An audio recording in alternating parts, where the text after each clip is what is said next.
Hey, this is Sam Furman, and I'm coming to you from the kitchen where I live, and this is a beautiful setup here. And notice this commercial fridge here. Let's take a look inside, see what we have.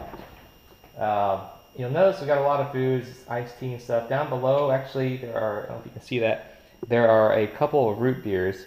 And so in this video, I wanted to talk a little bit about, what's better, what's, Coke or Pepsi.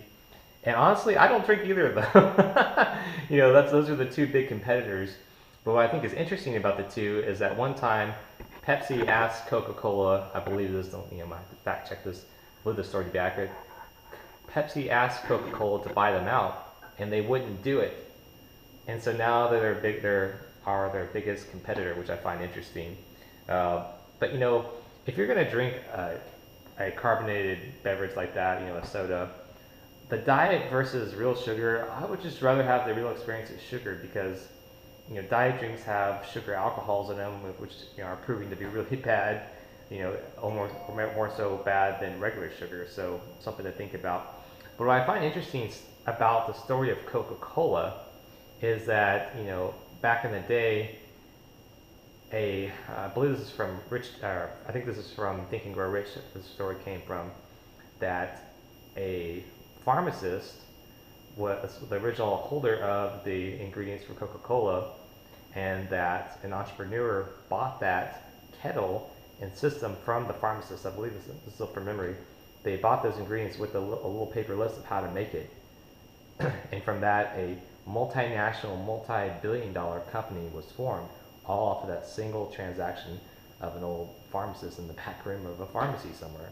So when I think about the history of the two products, Pepsi and Coke, I can remember as a kid, the Pepsi label kind of is the old school 80s label versus Coca-Cola, which their brand kind of has evolved a little bit, but I just have fond memories as a kid drinking Pepsi with that old school label. And then like in the early 90s, they went to Pepsi Clear, which seemed like it didn't stick around too long, and just kind of the evolution of the two.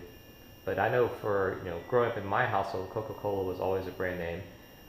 Number one, my mom actually worked for Coca-Cola as in the office as a secretary for one of the executives, and so we always had a lot of Coca-Cola memorabilia in our house. And my mom, she is addicted to Coke pretty much, but she loves the Coca-Cola. So something I always remember growing up with is having that in the household. Although I don't drink a lot of soda anymore. But between the two, is it pricing? They're about the same, I believe.